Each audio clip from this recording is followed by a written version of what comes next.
Sir मेरे घर में आते ही नहीं। क्यों सर? वो कहते नहीं या तू है या मगर आपको ताकत है किसी चीज से? जरा सा भी नहीं है सर, सांप से भी नहीं है। नहीं, उससे तो बनता भी नहीं आपका। लेकिन वैसे छिपकली, चूहा, इससे किसी भी चीज से नहीं। अच्छा, नेवर एवर। ये कैसे? सर मैं चूंकि अब तो शहर आ गया हूँ, लेकिन जबकि मैं गाँव का रहने वाला हूँ जी, तो रात को पानी लगाने के लिए जाते थे जब, बिल्कुल, तो हमारे यहाँ तो सांप हैं ही बहुत। तो क्या करते फिर, वो बूट पहने होते थे पक्के लंबे वाले, तो रात को जब जाते थे तो सांप तो अक्सर सामने आ जाता था। बल्कि सांप आपस से गला कर दे, परे हो जाता है, अबू जा रहे हैं, पता चल जाता है। गांव में रहने वालों को जरा सी भी इस बात से नहीं कोई खतरा होता। सर ऐसा कभी कि सांप आ गया हो तो आपने कैसे मैनेज किया, थोड़ा सा वाकया ये भी बताएं। सांप जो होता है ना सर, खास तौर पे वो जब तक आप हरकत ना करें वो नहीं करता। ठीक है।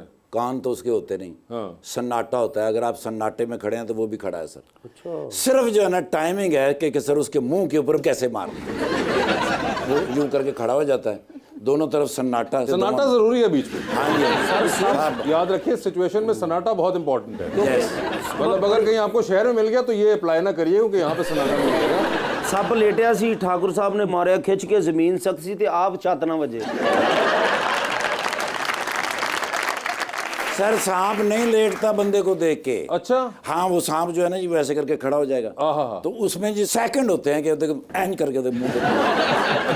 और अगर ये आप लेट हो जाए सेकंड्स में तो फिर वो मार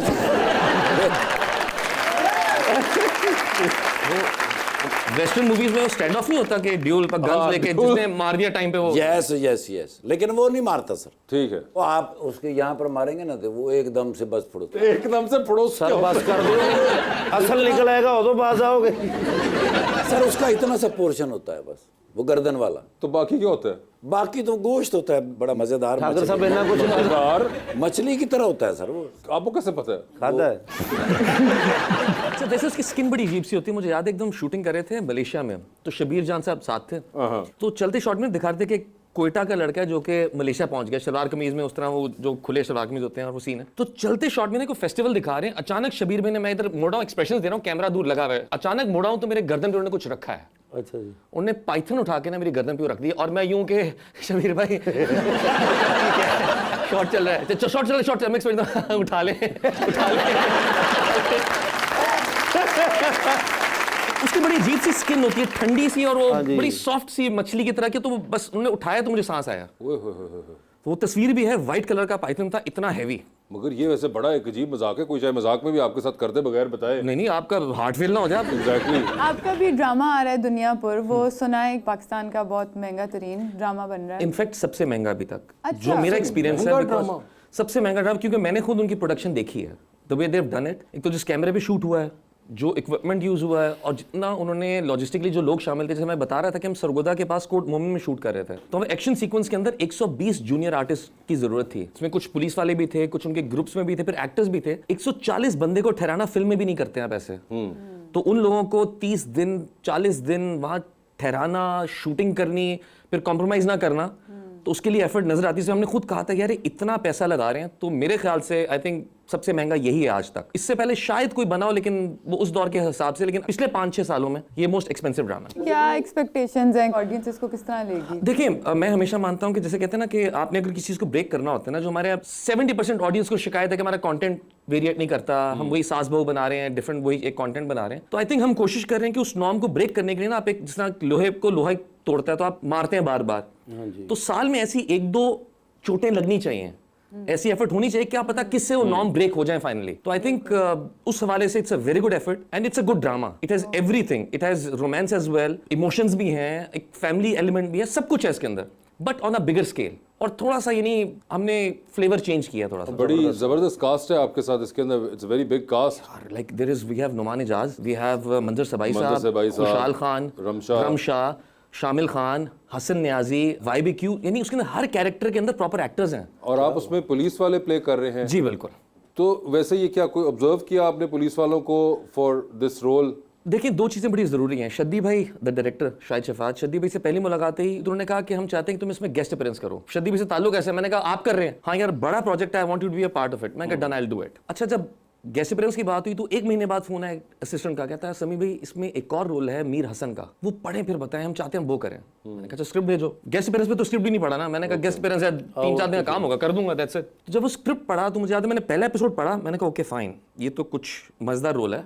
मैंने फौरन आखिरी एपिसोड पढ़ा, फिर शुरू से पढ़ना शुरू किया। तुसी चेक किया था ना आखिरी से मैं हैगा कि 2-3 एपिसोड। एक कहानी का आपको आग पता चल जाता है। देखिए आपने यहाँ तक पहुंचना होता है, अच्छा अच्छा। तो आप ये देखते हैं कि यहाँ से यूं तो नहीं आ रहे या यहाँ से ऊपर ही जा रहे हैं ना एंड पॉइंट तक, तो आप एक अंदाजा लगाते हैं। आपके नसीब अच्छे हैं, सानू तो मेन रोल दे के बाद एक लाइन करा के कहते पैक है। ऐसे ना कहें, आपने जहाँ जहाँ सीन किए हैं, फिल्में आपकी देखी हैं, लोड वेडिंग का मैं आपका फैन हूँ सर, तो इनको भी बताएं ना सर, सर। लोड वेडिंग में बहुत अलग काम किया। अच्छा, वो आप थे जिन्होंने देखी थी?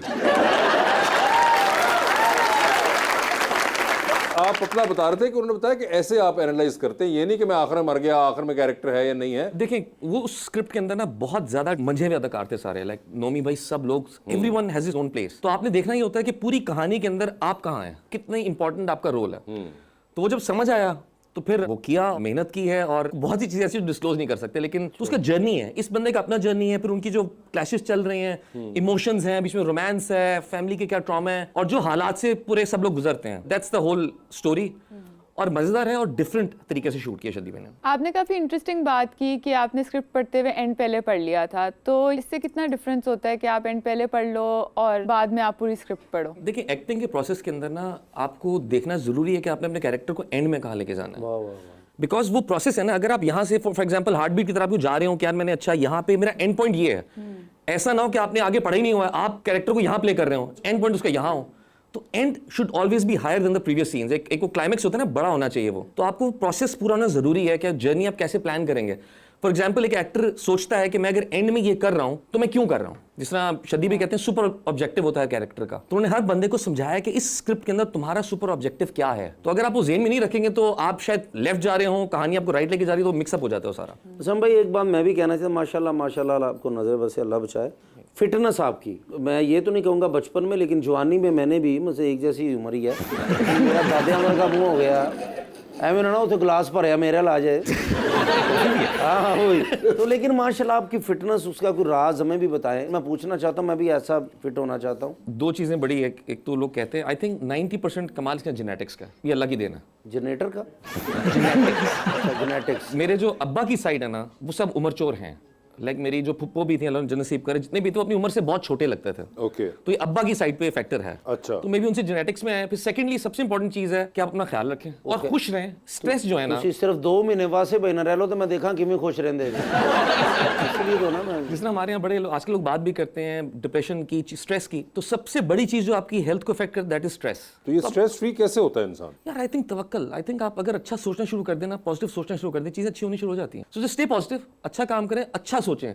ना माजी आपके हाथ में था, ना मुस्तकबिल आपके हाथ में है, सिर्फ प्रेजेंट है, उसको एंजॉय करें। आप